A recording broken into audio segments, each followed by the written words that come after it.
கிருஷ்ணகிரி மாவட்டத்தில் பூச்சி தாக்குதல் காரணமாக மாப்பூக்கள் கருகி வருவதால் இந்த ஆண்டும் மா உற்பத்தி பெருமளவு பாதிக்கப்பட்டுள்ளதாக விவசாயிகள் வேதனை தெரிவித்துள்ளனர். இதுகுறித்த கூடுதல் விவரங்களை நமது செய்தியாளர் ரமேஷ் வழங்க கேட்கலாம். ரமேஷ், வணக்கம். கிருஷ்ணகிரி மாவட்டத்தில் மாப்பூக்கள் கருகி வருவதால் இந்த ஆண்டு மா உற்பத்தி பெருமளவு பாதிக்கும் என்று விவசாயிகள் வேதனை தெரிவித்திருக்கிறார்கள். இது பற்றிய விவரங்கள் என்ன, சொல்லுங்க. மோகன், கிருஷ்ணகிரி மாவட்டத்தில் சுமார் 32,000 ஹெக்டேர் பரப்பளவில் மா விவசாயம் நடைபெற்று வருகிறது. தற்போது காலநிலை மாற்றம் காரணமாக முன்கூட்டியே மாமரங்களில் மா பூக்களும் பூக்க துவங்கியிருக்கு.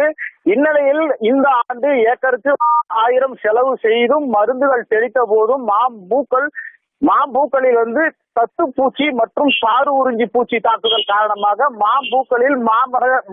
மாம்பூக்கள் மரங்களிலேயே அழுகி வருவதாக விவசாயிகள் வேதனை தெரிவித்து வராங்க. மா விவசாயிகளை காக்க மத்திய அரசின் நிறுவன ஆராய்ச்சியாளர்கள் மற்றும் பையூர் ஆராய்ச்சியாளர்கள் ஆண்டுதோறும் முறையாக பயிற்சி அளித்து மா விவசாயிகளை காக்க வேண்டும் என கோரிக்கை வைத்திருக்கிறார்கள். மோகன், விவரங்களுக்கு நன்றி ரமேஷ்.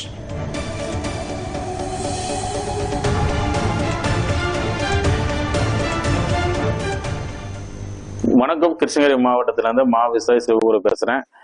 2026 மா விவசாயிகளுக்கு மகசூல் கொடுக்கணும் எதிர்பார்த்தோம். பொங்குலப்பழம் பாத்தீங்கன்னா வச்சுங்களேன், அருமையான முறையில 80% மா பூக்க தொடங்குச்சு. எங்களுக்கு கண்டிப்பா இந்த வருஷம் மகசூல் கொடுக்கணும் நாங்க மிகவும் ஒரு சந்தோஷத்துல இருந்தோம்.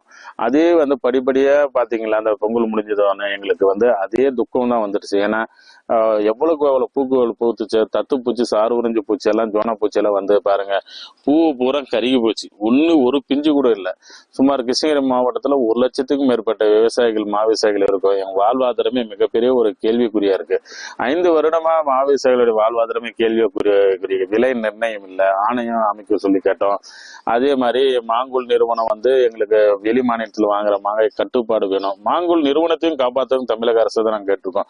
இலவசமாக அவங்களுக்கு கரண்ட் சலுகையிலாவது கொடுக்கலாம். எங்கள் வாழ்வாதாரம் அதே மாதிரி விலை நிர்ணயம் செய்யணும் மா விவசாயிகளை. நான் மா விவசாயி சுரேஷ். இந்த மாதிரி கடந்த 5 ஆண்டு காலமாக மா விவசாயம் பண்ணதுல எங்களுக்கு பெருத்த நஷ்டம் தான் ஏற்பட்டிருக்குது.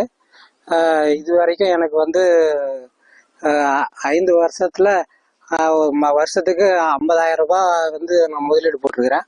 ஆனா இது வரைக்கும் எனக்கு அந்த 50,000த்துக்கு எந்த விதமான பலனும் கிடைக்கல. இந்த மா விவசாயிக்கு நிறைய ஆராய்ச்சி மண்டலம் எல்லாம் பையூர்ல இருக்குதுன்னு சொல்றாங்க. ஆனா அவங்க யாரும் எங்களை எதுவுமே கேட்கறது இல்ல. செலவு மட்டும் எங்களுக்கு ஒரு தனியார் உரக்கடையில போயிட்டு மருந்து வாங்கினோம்னா எங்களுக்கு ஒரு மருந்துக்கு 20,000 25,000 ரூபாய் எங்களுக்கு காஸ்ட் ஆகுது. இது கவர்மெண்ட்ல எங்களுக்கு மானியத்துல கொடுத்தாங்கன்னா எங்களுக்கு கொஞ்சம் நல்லா இருக்கும். மேற்கொண்டு விவசாயம் பண்றதுக்கு பல கருவிகள்லாம் நிறைய இருக்குது. அதெல்லாம் மானியத்துல எங்களுக்கு கொடுக்கணும். அவங்கெல்லாம் யாருமே எங்களுக்கு எதுவுமே இன்ஜினியரிங் டிபார்ட்மெண்ட்ல இருந்து யாருமே எங்களுக்கு எதுவுமே தகவல் கொடுக்கறது இல்ல. இது எங்களுக்கு கொடுத்தா இன்னும் கொஞ்சம் பலன் அளிக்கும். கிருஷ்ணகிரி மாவட்டம் சென்றாயம்பட்டி கிராமத்துல ஒரு 100 ஏக்கரா மாஞ்செடி விவசாயம் சாகுபடி பண்றாங்க. அதனால பூ நல்லா எடுத்துச்சிங்க. பனி காரணமாக இந்த தத்துப்பூச்சி பூரா டேமேஜ் பண்ணிடுச்சிங்க. அதனால இப்போ 4-5 வருஷமா இதே நடக்குதுங்க. இந்த கவர்மெண்ட் ஏதான ஒரு இழப்பீடு தருமாறு பணியோடு கேட்டுக்கிறேன்.